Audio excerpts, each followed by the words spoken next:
C'est parti. Alors, bienvenue sur le site de Charente Libre pour la conférence de presse pour d'avant-match contre Bordeaux.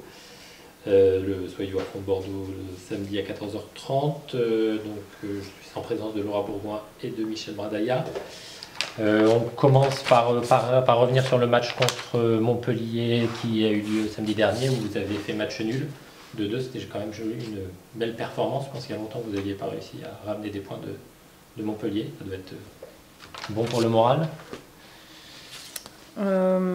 Oui, déjà parce qu'on était sur 3 matchs sans victoire. Et donc, on va dire arrêter l'hémorragie un petit peu. Voilà, prendre un point à l'extérieur déjà, c'est bien. Et encore plus contre une équipe de haut de tableau. Surtout quand on revient au score, en plus le scénario est plutôt intéressant pour vous, quoi. Le fait d'être revenu contre Montpellier qui a eu des occasions et puis qui n'a pas réussi à tuer le match. Donc, Michel, votre regard sur ce résultat, vous avez dit que c'était le point de l'espoir. Non, l'espoir dans le fait, comme je vous ai dit, de voir qu'effectivement on a su répondre par rapport à une belle équipe de Montpellier. De toute façon, c'est clair, ça va finir en top 5. Voilà, pour eux, c'est une contre-performance. Pour nous, c'est une performance. C'est ce que je retiens. Les filles, elles ont été formidables d'abnégation, de détermination. Tout n'a pas été parfait, loin de là. C'est pour ça que les changements ont eu lieu à la mi-temps, entre autres, pour essayer de se régler ce problème qu'on avait côté gauche, qui s'avérait positif. Donc je l'ai fait, j'ai fait un choix dur, compliqué, mais effectivement, qui s'avérait positif pour le groupe. Donc c'est vrai que c'est un top point. Bon, en plus, à titre personnel, c'est votre premier, donc ça doit quand même être important. Oui, mais tout ce qui est personnel, franchement, moi c'est collectif. Je vous l'ai dit la semaine dernière, je vous le redis, pareil. J'apprends à connaître le club, je vois les choses, et il n'y a rien de négatif. Je le dis avec force, parce que j'ai le droit à la parole, j'ai le droit, comment dirais-je, de m'expliquer, de m'exprimer. C'est pour aider le club. Donc quand je vous dis qu'il faut qu'on travaille dur pour ramener ce club-là plus haut, il y a du travail, c'est clair. Mais c'est moi, mon intérêt personnel, c'est intérêt club. Nous ne sommes que de passage. Tout le monde est de passage ici, tous. Donc c'est l'institution qui doit être au premier plan pour moi. Donc c'est pour ça que c'est un point pour le club, c'est un point pour tous ceux qui participent à faire avancer ce club-là. C'est ça qui m'intéresse.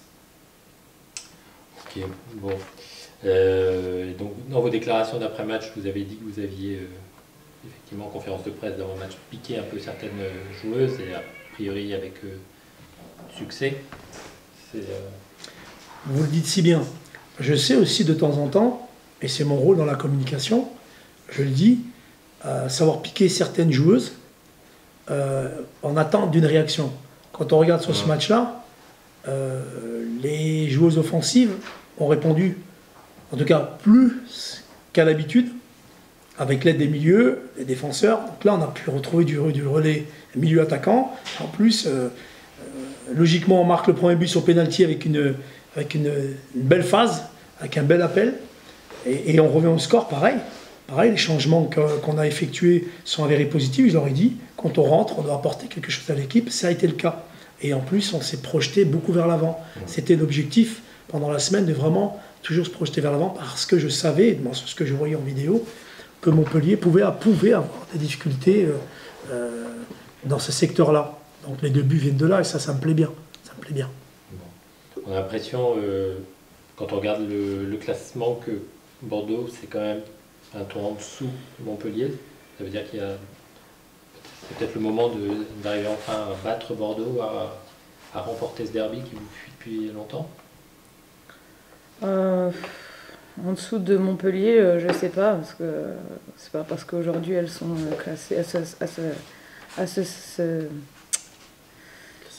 classement, elles sont à cette place dans le classement, que ça sera le cas en fin de saison.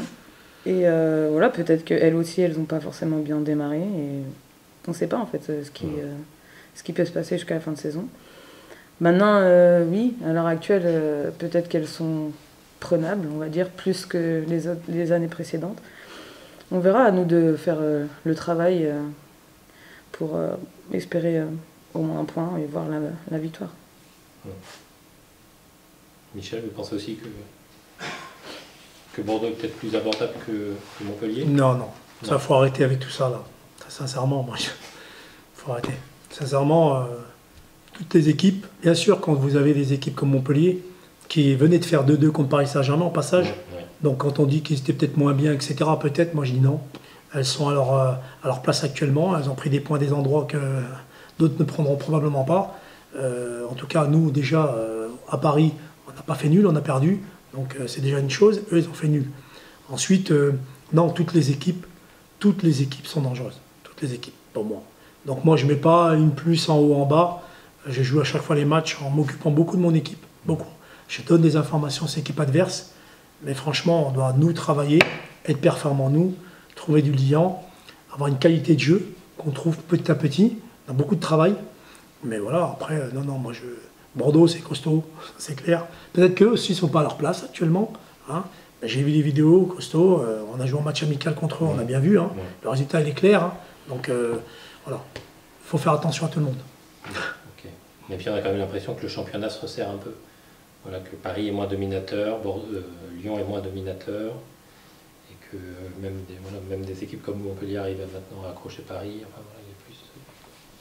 Je ne sais pas si c'est ton sentiment aussi, que c'est plus ouvert, même si il y a toujours une hiérarchie. Mais... Oui, c'est sûr qu'il y a Paris et Lyon qui sont devant. Après, nous, on les a joués en début de saison. Il y avait l'Euro, donc est-ce que ça n'a pas joué un peu? Elles comptent beaucoup d'internationales dans leur équipe. Ça a peut-être joué un peu. Maintenant, effectivement, regardez des résultats. Elles ont réussi à Lyon, Guingamp a réussi à faire 0-0 contre Lyon. Peut-être que ça se resserre. Mais en tout cas, c'est quand même, ça reste quand même des grosses équipes. Et pour avoir un match nul, il faut quand même se donner les moyens. C'est pas donné, quoi. Bien. Juste un mot sur le groupe. Est-ce que tout le monde sera là, enfin tous ceux qui étaient à Montpellier, ou alors il y a encore des... Là déjà Montpellier, on est parti à 16, on a un manque d'effectifs criant, on en a parlé en conférence de presse, voilà, et c'est vrai que c'est compliqué. Maintenant, j'ai pas envie de parler de choses, rester dans la positivité. Le constat il est là. Maintenant on travaille, on essaie de récupérer, donc Laura avait pu jouer, c'était pas sûr, que sa cheville, donc on était bien content qu'elle puisse jouer. Même si en fin de match elle a ressenti une douleur, on a dû la sortir. Et voilà, Anna n'est pas encore opérationnelle, Léonie ce ne sera pas le cas de manière, donc voilà, c'est sûr qu'il y a des joueuses qui sont en moins, qui fragilisent un petit peu la qualité du groupe, mais les autres travaillent bien et elles montrent de belles choses. Donc elles essayent aussi de rattraper rattraper un petit peu le niveau qu'elles devraient avoir. En tout cas, elles doivent se mettre au niveau. Elles doivent travailler dur, donc c'est ce qu'elles font. Donc voilà, après les choix, je les fais, et puis donc on travaille dur. L'effectif n'est pas non plus pléthorique, mais il est là. Donc on le prend et on fait avec. Voilà. C'est votre premier derby, justement. Est-ce que pour vous, c'est quelque chose d'important, ou alors c'est encore trop frais pour vous, ça représente quelque chose? Oui et non. J'ai joué des derbys dans ma carrière, mais pour que ça soit un derby, il faut qu'on mette les ingrédients. Il faut que les ingrédients soient de chaque côté. Donc est-ce que les ingrédients sont mis de chaque côté? On verra samedi. Mais un derby, oui. Moi, je ne prends pas ça comme un derby. Moi, je prends c'est un match de D1 Arkema, D1 féminine. On a 3 points à prendre, il faut aller les chercher. Maintenant, effectivement, c'est notre voisin, un voisin sympathique, qu'on apprécie, qui n'est pas très loin. Voilà, c'est plus près, on va dire. Donc non, l'objectif, c'est 3 points. C'est devenu une rivalité importante pour vous, Bordeaux, du coup, Anna Laura, pardon. Vous pensez à ce match ou, Oui, après, on est forcément, on se le dit que voilà, c'est un derby et que les derbys, ça se gagne et tout ce que ça peut engendrer. Mais non, c'est Bordeaux, ouais, on est à 100 km, c'est bien, mais c'est un match comme les autres. Et puis, c'est les 3 points qu'il faut aller chercher et rien d'autre. Bordeaux, Montpellier, Lyon, c'est pareil. Bien. Merci. Avec plaisir.